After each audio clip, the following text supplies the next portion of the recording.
see you again today. I'm Caden. And I'm Ava. And today we're kicking off our new theme. It's called UPCYCLE. It's all about contentment. Yeah, and it's about being satisfied with what we already have. I'm happy with talking about contentment. Why is that? At this time of year, people start thinking about what they want for Christmas. There's adverts on TV and on YouTube, and you start thinking about the more you can get. And then before you know it, it's all you're thinking and talking about. You're right, Caden. When all you're thinking about is what you want and what you don't have, it can make it way harder to be content with what you do have. It can make you feel sad and grumpy and super selfish too. Luke 12:15 says, "Watch out, be on your guard against wanting to have more and more things. Life is not made up of how much a person has." That's our new memory verse for this month. We've got stories and a new worship song too to help us learn about how we can make the most of what we've already got and be content. Let's join Erica now to find out more.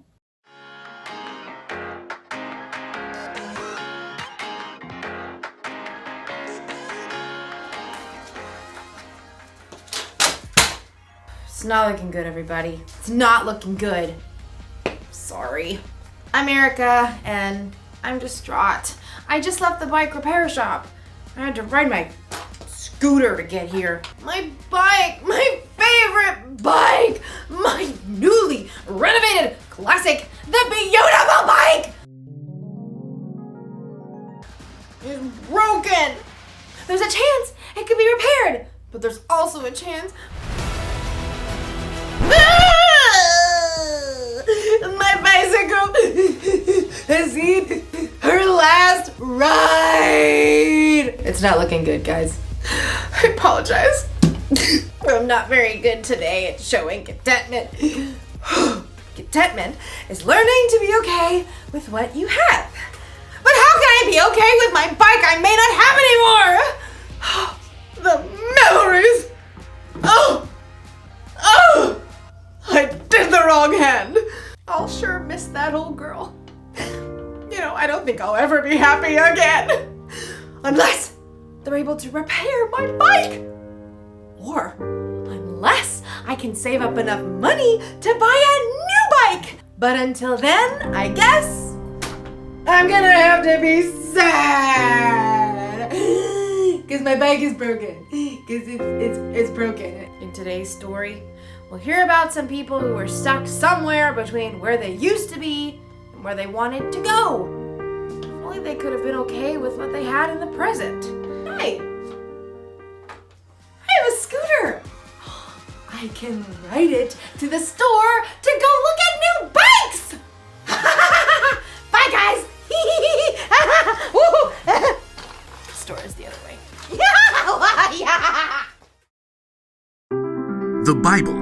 It's 66 books of history, stories, letters, and poetry that fit together to form God's one big story. The epic adventure of how He created us and loves us so much that He made a way to rescue us. As we travel through the Bible, from Genesis to Revelation, we discover people who met God and found their lives changed forever. Now, for an amazing story. Inspired by the book of Exodus, chapters 16 and 17. The Israelites had lived as slaves in Egypt for hundreds of years, but God worked miraculous signs and parted the waters of the Red Sea to lead them to freedom. Sing to the Lord, He is greatly honored. He has brought Pharaoh's horses and chariot drivers into the Red Sea. God's people were free. But it didn't take long for all that singing and celebrating to turn into whining. The Israelites complained to their leader, Moses. You must want all of us to die of hunger out here. Yeah, we had it good in Egypt. All the food we wanted. You do remember you were slaves, right? But we had so much meat we could barbecue every day. The people continued to grumble, so Moses took their complaints to the Lord. The people don't trust you to give them food.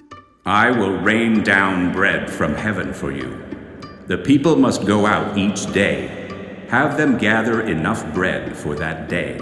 Moses and Aaron called the people of Israel together to share God's words. Come to the Lord. He has heard you speak against him. As Aaron spoke, the glory of the Lord appeared as a cloud in the desert. Once again, God spoke to Moses. Tell the people, when the sun goes down, you will eat meat. In the morning you will be filled with bread. Then you will know that I am the Lord your God. Moses and Aaron told the people everything that God had said. In the evening, you will know that the Lord brought you out of Egypt, and in the morning you will see the glory of the Lord. He will give you meat to eat in the evening. He'll give you all the bread you want in the morning. Ha! Seeing is believing. Then you should probably look over there. Whoa. A large flock of quail, more birds than anyone had ever seen, settled upon the camp like a twittering, fluttering ocean. Quail barbecue for dinner! That evening, everybody in the camp ate their fill, and in the morning, heavy dew settled on the ground, and as it dried, it left something behind. What's this? Looks like snow. Like what? The stuff that falls on mountaintops. Flaky, white, tastes like honey. This is manna. It's the bread the Lord has given you to eat. Gather only as much as you need for the day. What about tomorrow? Don't keep any of it until morning. God will give us what we need then. The Israelites gathered up the manna, sharing until each family had enough. Manna cakes, manna pudding, manna tostadas. Manna and quail pizza. Some people disobeyed God and tried to keep leftovers until the next day. Ew. But any manna kept overnight, filled with maggots. As long as the Israelites stayed in the desert, the Lord provided fresh manna for them to eat every single morning. Time to move camp. The Israelites soon moved to their next camp in Rephidim, and although manna was plentiful, fresh water was not. Seriously? I am so parched. Even though God had worked miracle upon miracle and provided food from nowhere, the Israelites still panicked. They turned on Moses once again. Give us water to drink right now. Why are you arguing with me? Don't you trust the Lord? Why did you lead us out of Egypt? At least we had water there. Now we're all going to die of thirst. The Israelites were so angry, they actually picked up stones to throw at Moses. Frustrated, Moses cried out to the Lord. What am I going to do with these people? They're ready to kill me. Go out in front of the people. Take the walking stick you used when you struck the Nile River. I will stand there in front of you by the rock at Mount Horeb. Hit the rock, then water will come out of it. Thank you, Lord. Moses called the leaders and the people of Israel together. Come up with me to the rock at Mount Horeb. The huge rock overshadowed Moses as he walked beneath it, walking stick held high. Now see what God will do. Moses struck the rock. Immediately, God caused cold, clear water to gush from the rock, forming a rushing stream below. Not bad. Yeah, I guess it beats Egypt. For now. Over and over, God showed that He would care for His people, but still the Israelites were tempted to long for what they had before, in spite of their newfound freedom. The Israelites were slaves in Egypt, but then God rescued them and brought them into freedom. You'd think they would be overjoyed, but instead, they whined and complained about what they didn't have. Now, it's easy for us to look back at the Israelites and think, how could they act that way? Didn't they realize what God had done for them? But the truth is, we can sometimes whine and complain when we don't immediately get what we want. Sometimes we look backwards, like when we start a new school year. My teacher last year didn't give us much homework. Sometimes we look to the future, like when we're waiting for something exciting. I want Christmas to be here right now! We spend all this time looking backward and forward that we completely forget to look at what we have right now. For instance, right now, I may not have a bicycle, but I do have a scooter. What about you? Think about it. Don't think about what you don't have. Think of what you do have. It could be a favorite toy, or Our favorite thing to wear. Could be friends. Could be a place to sleep at night. Could be family. What do you have right now? I can tell you one thing you have, no matter who you are. You have a God who loves you so much that he sent his son Jesus to die for you. And that will always be true. Here's the one thing to remember today. Don't miss out on what you have right now. Right now, I have a good attitude. I've got strength and energy. And I've got a scooter to ride around on. I'm so content. I'll see ya. Vroom.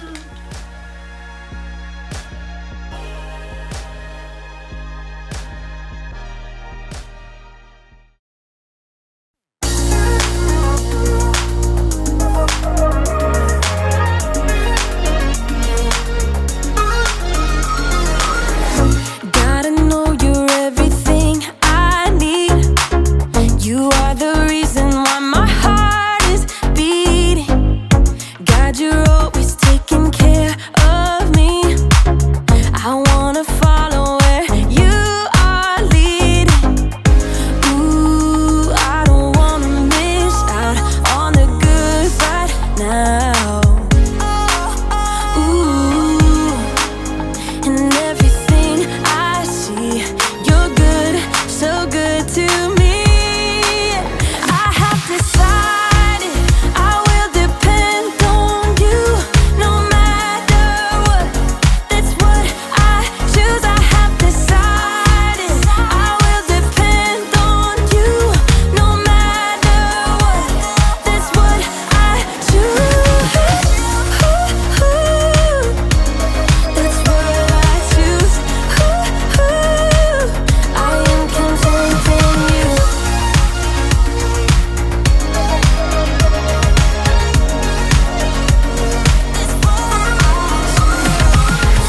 Thank you for all that you've given me. You are generous and good forever. Help me share the love you're showing me. I want everyone to know you better.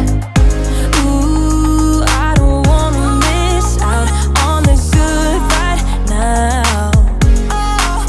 Ooh, and everything I see, you're good, so good to me.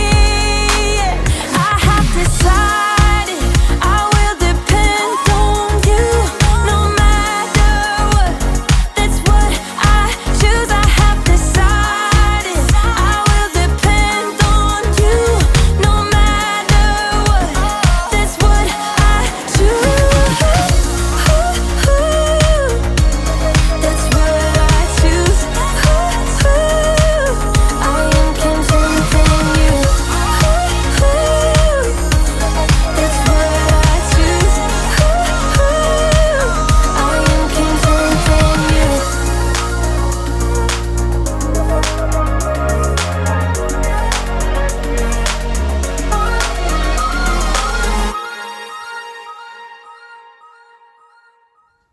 Thanks, Erica. That was so great, and I really enjoyed the worship song too. It's good to be content. Yeah, I wonder, what do you already have that you can be content with? What do you already have that you can make the most of? Those are good questions to think about throughout the week, Ava. Thank you. We can't wait to see you again next week, either online from 9:30 a.m. or on site at the Free Church Hall in Letchworth at 10:20 a.m. But until then, remember, you were born to shine. Bye!